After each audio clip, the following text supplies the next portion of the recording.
Hello, this is Juan with LGG Media, and in today's episode, I'm going to show you how to properly upload a database into your Go HighLevel account, and then how to properly add those individuals into a workflow.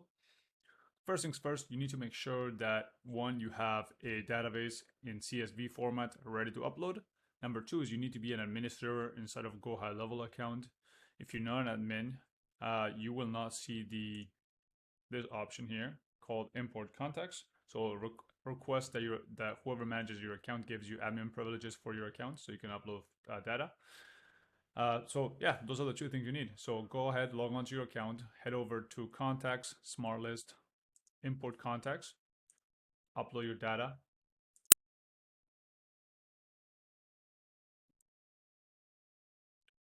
So you gotta map your fields now. So you have your first name, your phone, you have your email address, street, city, that would be state, then the postal code. Country is already mapped. Everything else is fine. In this data set, we have where the individual is located. So this is the data we want to map. We also have where the HQ is located. So we only want to map the actual person's individual field because they may have multiple offices around the world, and we only want to have the information of the one where they actually are at. So we go ahead, click over continue, continue, continue. Typically, it's nice to assign a tag to this individual. So let's say Juan dataset or uploaded 26. So 07. Let's go 2021 07 26.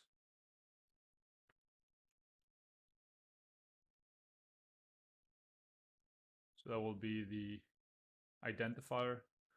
Click and continue. It's going to upload everybody. And then you're going to go ahead, refresh your page, and search. You want to isolate the tag, this specific tag. Sorry, go to more filters, click on tag. We want to do the tag is uploaded in this timestamp.